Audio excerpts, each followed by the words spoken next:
Hello everyone, welcome back to my YouTube channel. ಯಾರೆಲ್ಲ ಇನ್ನೂ ನಮ್ಮ ಚಾನಲ್ನ ಸಬ್ಸ್ಕ್ರೈಬ್ ಆಗಿಲ್ಲ, ಫಸ್ಟು ಸಬ್ಸ್ಕ್ರೈಬ್ ಮಾಡ್ಕೊಳ್ಳಿ. ಹಾಗೆ ಪಕ್ಕದಲ್ಲಿರೋ ಬೆಲ್ ಐಕನ್ನ ಪ್ರೆಸ್ ಮಾಡೋದನ್ನು ಮರಿಬೇಡಿ. ಇವತ್ತಿನ ನಮ್ಮ ಚಾನಲಲ್ಲಿ ಏನು ಸ್ಪೆಷಲ್ ರೆಸಿಪಿ ಹೇಳ್ಕೊಡ್ತಾ ಇದ್ದೀನಿ ಅಂತ ಹೇಳಿದ್ರೆ, ನಿಮ್ಮೆಲ್ಲರ ಫೇವ್ರೆಟ್ ಸೆಟ್ ದೋಸೆ. ಹೋಟೆಲ್ ಸ್ಟೈಲಲ್ಲಿ ಸೆಟ್ ದೋಸೆನ ಮನೆಯಲ್ಲೇ ತುಂಬ ಈಸಿಯಾಗಿ ಹೇಗೆ ಮಾಡೋದು ಅಂತ ನಾನಿಲ್ಲಿ ಹೇಳ್ಕೊಡ್ತಾ ಇದ್ದೀನಿ. ಲೇಡೀಸ್ ಎಲ್ಲ ತುಂಬ ತಲೆ ಕೆಡಿಸ್ಕೊಂಡಿರ್ತಾರೆ, ನಮ್ಮನೆ ದೋಸೆ ಯಾಕಪ್ಪ ಹೋಟೆಲ್ ಥರ ಬರೋದಿಲ್ಲ ಅಂತ ಹೇಳ್ಬಿಟ್ಟು.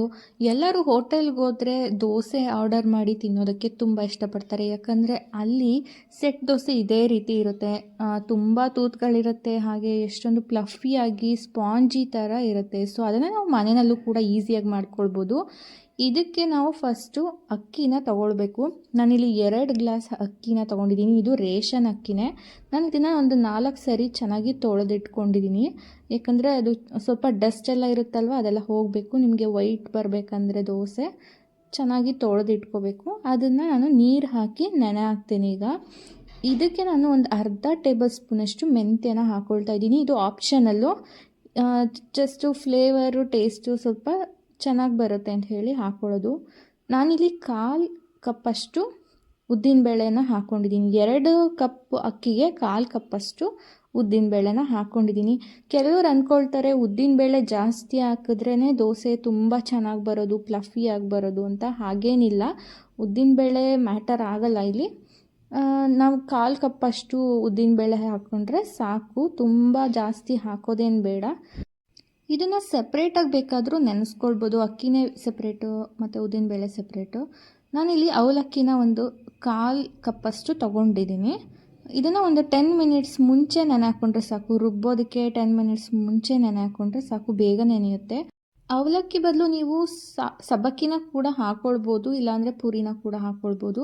ನಾನೀಗ ಇಲ್ಲಿ ಒಂದು ಮಿಕ್ಸಿ ಜಾರ್ಗೆ 2 ಬ್ಯಾಚಲ್ಲಿ ಮಾಡ್ಕೊತಾ ಇದ್ದೀನಿ ರುಬ್ಬೋದಕ್ಕೆ. ಅದ್ರ ಜೊತೆ ಸ್ವಲ್ಪ ಅನ್ನನ ಹಾಕ್ಕೊಂಡಿದ್ದೀನಿ. ಒಂದು 2 ಟೇಬಲ್ ಸ್ಪೂನಷ್ಟು ಅನ್ನ ಹಾಕ್ಕೊಂಡು ನುಣ್ಣಗೆ ರುಬ್ಕೊಂಡಿದ್ದೀನಿ. ಅವಲಕ್ಕಿ ಎಲ್ಲ ಮಿಕ್ಸ್ ಮಾಡಿಕೊಂಡು ಚೆನ್ನಾಗಿ ರುಬ್ಕೊಳ್ಬೇಕು. ಸ್ವಲ್ಪ ನೀರನ್ನ ಹಾಕ್ಕೊಂಡು ತುಂಬ ನುಣ್ಣಗೆ ರುಬ್ಕೊಳ್ಬೇಕು. ಇಡ್ಲಿ ಹಿಟ್ಟು ಥರ ರುಬ್ಕೊಳ್ಬೇಡಿ, ಇದು ತುಂಬ ಸಾಫ್ಟಾಗಿ ರುಬ್ಕೊಳ್ಬೇಕಾಗುತ್ತೆ.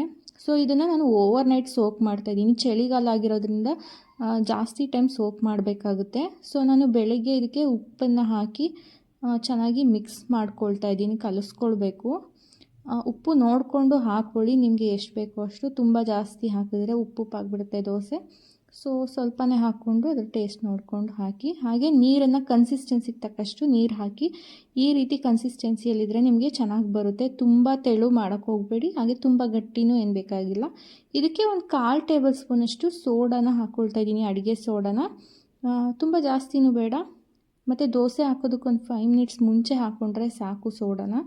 ಹಾಗೆ ಸ್ವಲ್ಪ ಸಕ್ಕರೆನ ಹಾಕ್ಕೊಳ್ತಾ ಇದ್ದೀನಿ. ಇದು ಆಪ್ಷನಲ್ಲು, ನಿಮಗೆ ದೋಸೆ ಸ್ವಲ್ಪ ಗೋಲ್ಡನ್ ಕಲರ್ ಬರಬೇಕು ಅಂದರೆ ಇದನ್ನು ಹಾಕ್ಕೊಳ್ಬೋದು. ಸೊ ಎಲ್ಲನೂ ಹಾಕಿ ಚೆನ್ನಾಗಿ ಮಿಕ್ಸ್ ಮಾಡಿಕೊಂಡು ಇವಾಗ ನಾನು ದೋಸೆನ ಹಾಕ್ತಾಯಿದ್ದೀನಿ ನೋಡಿ. ಚೆನ್ನಾಗಿ ಹೆಂಚಕ್ಕಾದ್ಮೇಲೆ ಹಾಕಿ. ಸೊ ಇದು ನಾನ್ ಸ್ಟಿಕ್ ಆಗಿರೋದ್ರಿಂದ ಎಣ್ಣೆ ಏನು ಬೇಕಾಗೋದಿಲ್ಲ. ಸೊ ಈಗ ಈ ರೀತಿ ನಾವು ದೋಸೆನ ಹಾಕಿ ತುಂಬ ಸ್ಪ್ರೆಡ್ ಮಾಡೋದು ಬೇಕಾಗಿಲ್ಲ. ಸೆಟ್ ದೋಸೆಗೆ, ಮಸಾಲೆ ದೋಸೆಗಾದರೆ ಸ್ಪ್ರೆಡ್ ಮಾಡಬೇಕು. ಸೆಟ್ ದೋಸೆಗೆ ಈ ರೀತಿ ಜಸ್ಟ್ ಹಾಕಿದರೆ ಸಾಕು.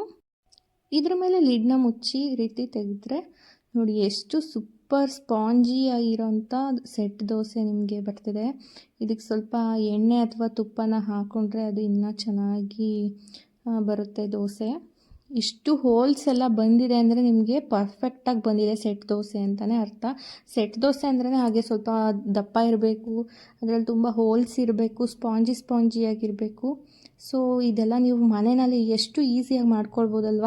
ಹೋಟೆಲ್ಗೆ ಹೋದಾಗ ಅನ್ಕೋತಿರ್ತೀರಲ್ವ, ನಮ್ಮ ಮನೆಯಲ್ಲಿ ಯಾಕೆ ದೋಸೆ ಈ ರೀತಿ ಬರಲ್ಲ ಅಂತ ಮಕ್ಕಳೆಲ್ಲ ಅಂತ ಇರ್ತಾರಲ್ವ. ಮನೆಯಲ್ಲಿ ನೀವು ಹೋಟೆಲ್ ಥರ ದೋಸೆ ಮಾಡಲ್ಲ, ಮಸಾಲೆ ದೋಸೆ ಮಾಡಲ್ಲ, ಸೆಟ್ ದೋಸೆ ಮಾಡಲ್ಲ ಅಂತ.